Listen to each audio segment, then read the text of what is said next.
Là, en fait, on a fait un point avec toute l'équipe à 14 h. On a eu une conférence de rédaction où la rédaction en chef nous a dit les grands thèmes qui seront évoqués lors de l'émission de Bonsoir Paris. Et tu vois, là, il est 16h30, on a une nouvelle actualité liée à l'enquête d'Adama Traoré.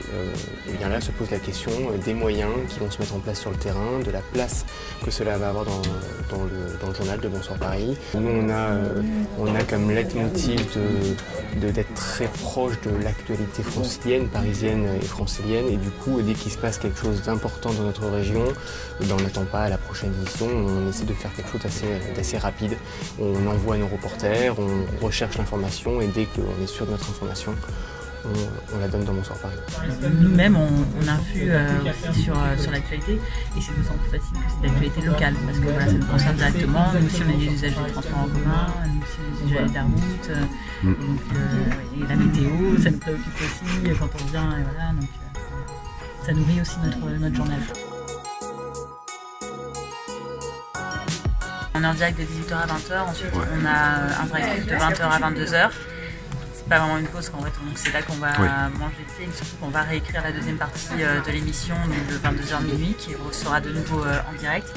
Et donc c'est dans cette partie-là qu'on reçoit souvent les invités dans le coin poésie, dans notre coin un petit peu détente. Et donc ce sera le cas de Liénard Bertrand ce soir. Et donc c'est à ce moment-là, entre 20h et 22h, qu'on va réécrire l'interview notamment. Parce que ça demande du temps. Johanna, notre produceuse, a déjà dédié le terrain, elle a déjà interviewé, donc on sait un peu de quoi on va parler, mais ça nous demande du temps quand même de se plonger dans cette interview-là, qu'on n'a pas avant la première partie où on est vraiment dans le news, quoi. Avec Fanny, nous sommes en train d'écrire les derniers lancements, donc tout ça se passe sur nos ordinateurs. Et avec Fanny, donc on écrit un lancement sur deux de manière à ce que lorsqu'on se retrouve en plateau, eh bien on connaisse à peu près toute la construction du conducteur. Donc un conducteur, ça se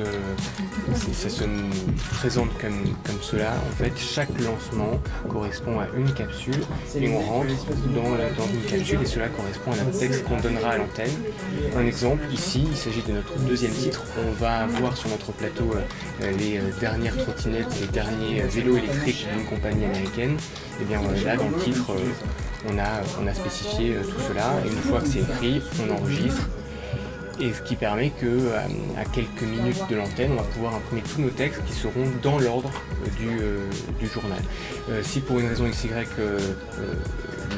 la hiérarchie de l'information évolue, c'est le travail de notre chef d'édition, de notre assistant d'édition, elles vont modifier ce conducteur et nous on va pouvoir réimprimer notre journal dans le bon ordre.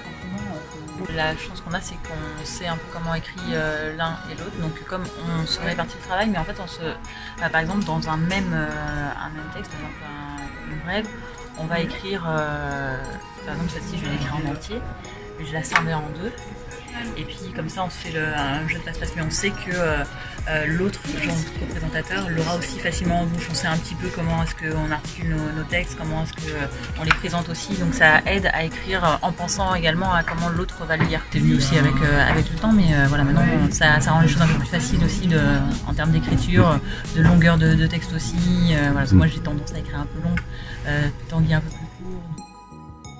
Un jour sur deux, tu as dû le voir à l'antenne, il y a le BFM Connect, et un jour sur deux, c'est l'un ou l'autre qui l'écrit. Donc lundi, mercredi, c'est Tanguy, donc aujourd'hui c'est Tanguy qui présentera son BFM Connect, Paris Connect, donc il l'a écrit avant d'arriver. Quand on arrive nous au bureau à 14 h, en gros, on a terminé ou on le termine quoi, le Connect, avant de commencer vraiment après le reste de l'écriture du journal. Et donc demain, ce sera mon tour. À la toute fin, je vais écrire les titres de l'actualité, le sommaire. Une fois qu'on a bien en tête tout le contenu du journal, c'est plus simple de terminer par l'écriture des titres pour mieux résumer que de commencer par là, c'est un peu compliqué.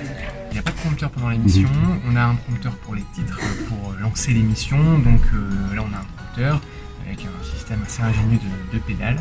On est avec nos fiches qui nous permet avec Fanny de pouvoir interagir de manière très naturelle, comme la vraie vie. D'ailleurs, on se tutoie à l'antenne. Il y a peu d'émissions d'infos où on se tutoie à l'antenne, mais on a trouvé que voilà, on se tutoie dans la vraie vie et qu'il n'y a aucune raison de ne pas se tutoyer. Là, on finalise surtout les interviews, les invités qu'on va avoir. notamment dans le cadre de notre dossier sur l'échange au niveau. On va parler de ça beaucoup aujourd'hui. Donc voilà, tant qu'il a écrit l'une des deux interviews, j'écris l'autre, on se répartit assez équitablement le travail. Et puis voilà, c'est vraiment la dernière étape, la finalisation, sauf nouvelle breaking news. Donc là on est à un quart d'heure de l'émission, on relit nos derniers lancements, tout est écrit, on va les imprimer et puis on va descendre en plateau. Là on est au deuxième étage de la Kiss Campus, et notre plateau se situe en bas, au rez-de-chaussée. Donc voilà, on va prendre la direction du plateau où on va se faire équiper de micros, d'oreillettes, et on va préparer les premières secondes, les premières minutes de l'entrée.